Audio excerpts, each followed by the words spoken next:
Hi guys, welcome back to my channel. My name is Milena, aka Fun Size, and I am back with a new video. So this video is actually going to be about my labor and delivery and what exactly happened.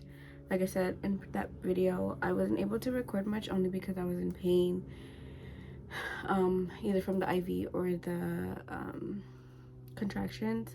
And honestly, like, I was just sleeping as much as I could, so I really wasn't like up to date to record. But I guess we're gonna get into it.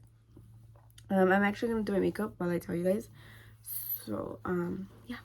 So as I mentioned in my previous video, my mucus plug came out, I believe 2 days prior to me going to the hospital. And it was coming out in parts. If you don't know what mucus plug is, it's basically, it's like a, how to explain, like a barrier that, like, it literally looks like a booger.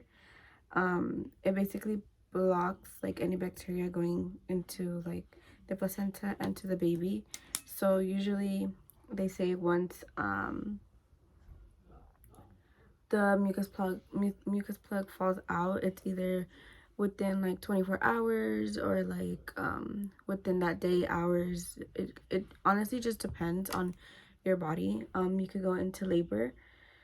I didn't think nothing of it. I literally kept asking every person how contractions felt like, because my period cramps are pretty strong, like, in general. So to me, like, I didn't feel anything, but apparently I was having Braxton Hicks and all of that.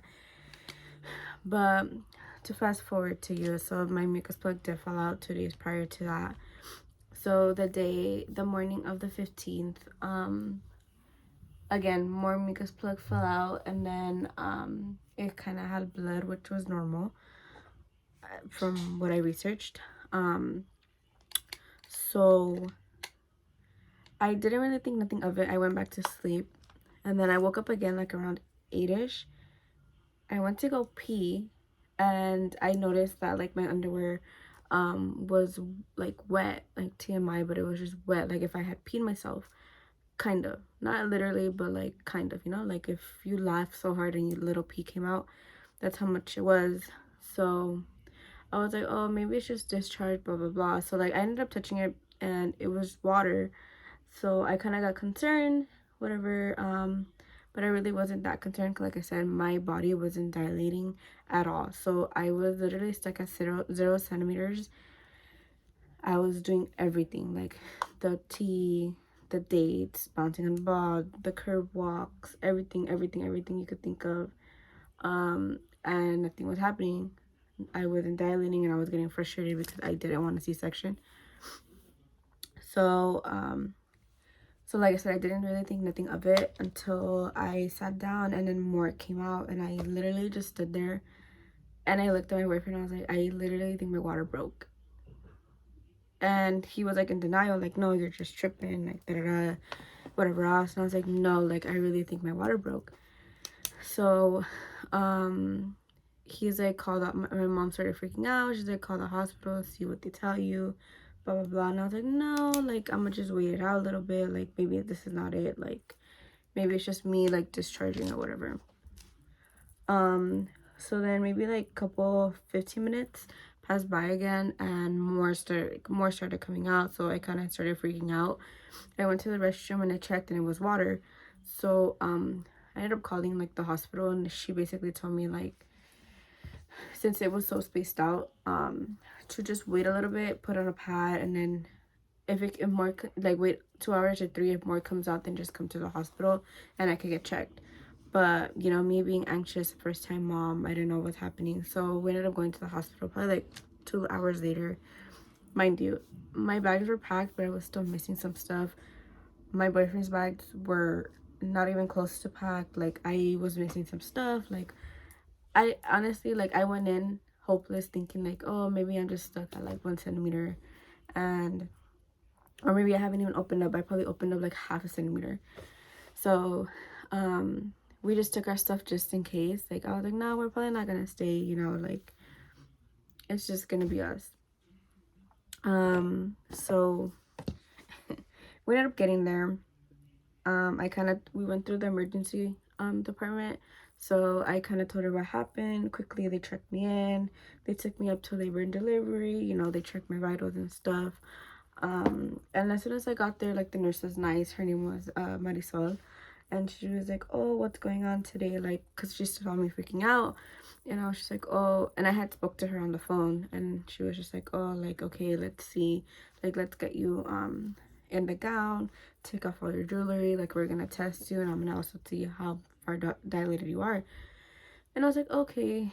And obviously they take you to triage first. So I really didn't, it didn't process in my head. I was like, oh, nah, like, this is probably a false alarm. Like, baby is playing with my feelings because of the whole pregnancy. Like, she was just, like, playing, like, with me, like, a lot. Like, she wouldn't move, blah, blah, blah. And, so like I said, I didn't think nothing of it. And she checked my cervix, she checked my water. I was 1 centimeter dilated, which I was so happy about because, like I said, my body was not dilating at all.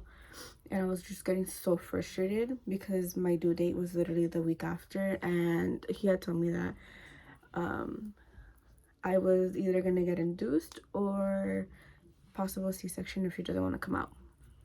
So so that happened, and she just like, we were waiting. She sent my swab out, like, for lab to see if it was actually my sac that broke.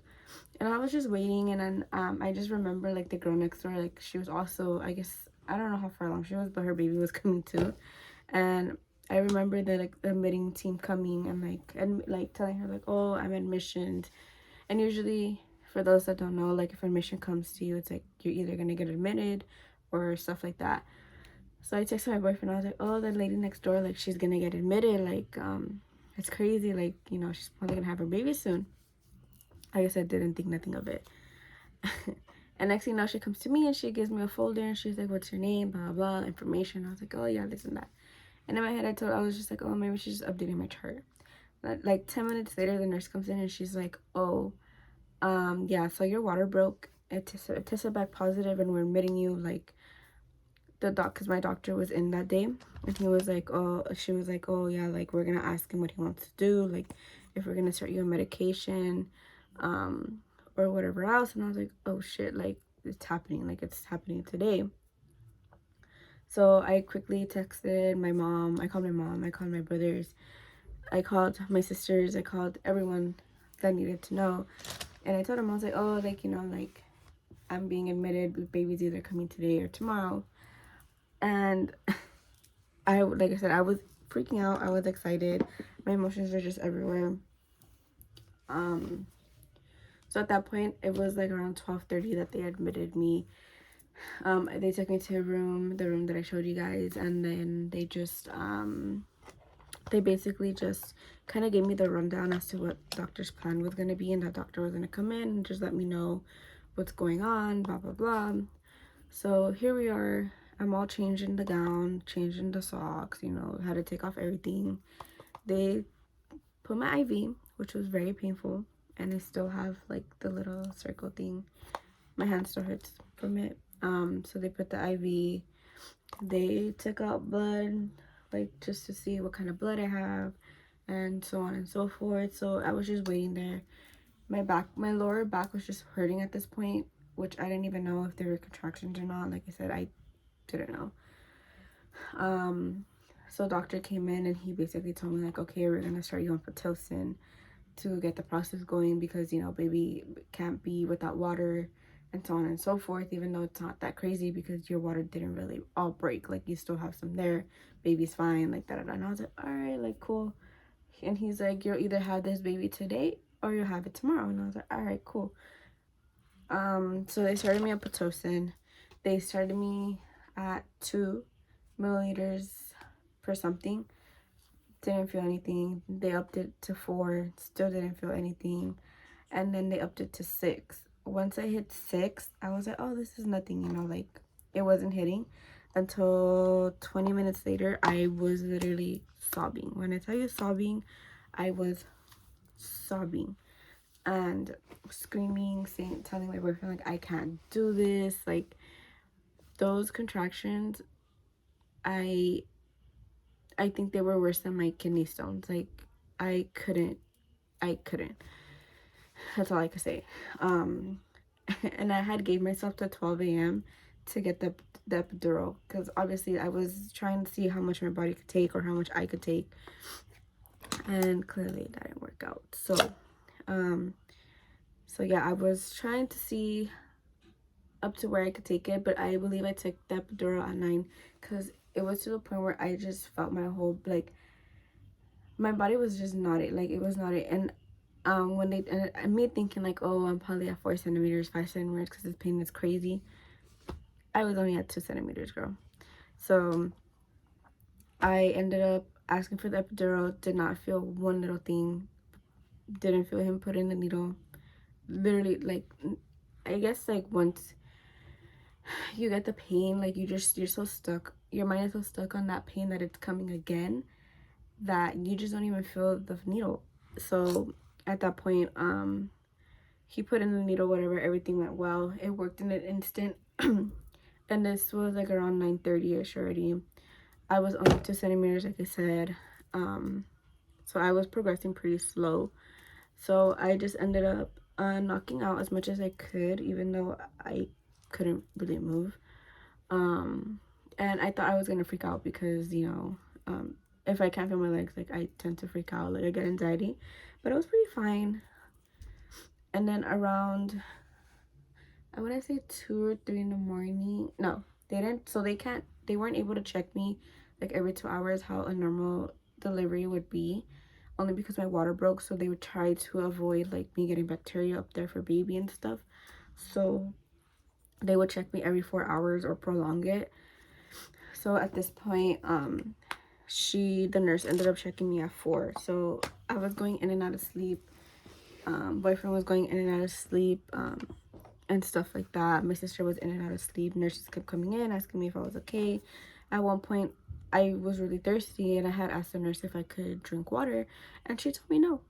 She told me no, that I couldn't drink water, just ice chips, because of a possible C-section, which didn't make sense because ice chips is water just frozen, but whatever. So I didn't drink water. I was like dehydrated like a dying fish, and so that nurse ended up checking me at 4 in the morning, and I had progressed to 4 centimeters, mind you. Okay, the last check was at 9. No, the last check was at 10 something. So my body was not dilating as fast as it should have been, which I was so sad because I just wanted it. At that point, I just wanted it to be over. But we were at 4, and she told me basically everything goes like downhill, like everything just speeds up like once you hit 5, like it's like whether you have a baby in an hour or like so.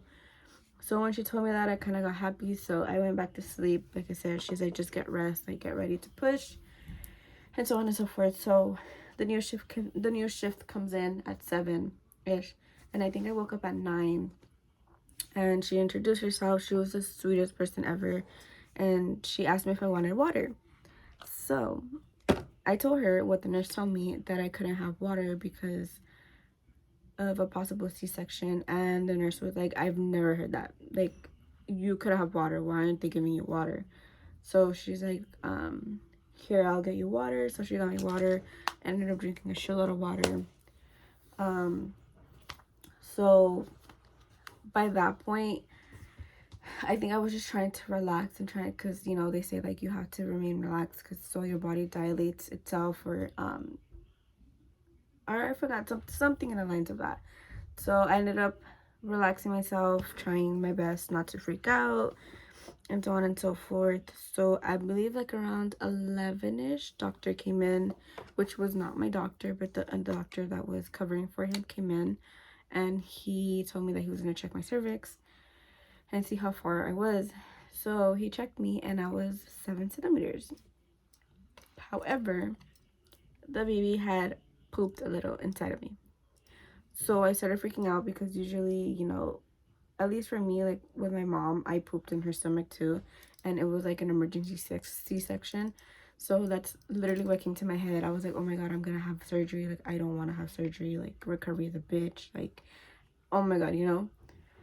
But luckily, like, he like sat me down and he's like, you know what, like, it's only a little bit, I'm not worried, you shouldn't be worried either, baby's fine, we're monitoring the baby like every so often, like if anything changes then it's gonna be a C-section, but as now, like, you're literally progressing as you should. And he was just like basically reassuring me that I wasn't gonna have surgery, that I was gonna have the baby normal. So he kind of popped my bag more because it wasn't, I still had like a part that wasn't popped, so more liquids that are coming out. And then within like an hour or two, not 2 hours, I started feeling the need to poop. So usually they say like, oh, you know, once you feel that need, it's because you need to push. So I was calling like every nurse. I got the chills, like, you know, they also say like, oh, you're gonna get chills. So I had chills, wanting to throw up, all of that. And she checked me again and I was at 9.5, but it wasn't, they were like, no, we need to wait because baby's head is like down, but it's not where we need it to be, so just wait. And then again, the nurse that came and admitted me and stuff, she came in and she was like, you know what, like, I'm gonna need you to relax. Like, if you feel the urge to push, like, just don't even think about it. Like, she was giving me advice and she was like, don't even think about it. Like, just imagine something else. She's like, the more you let it be, the faster you'll push this baby out. Because she had said something about like, if I push like right now, that I was having that feeling. She's like, baby could either be stuck or get stuck or in your pelvis, and it's like, you know, it's gonna take longer.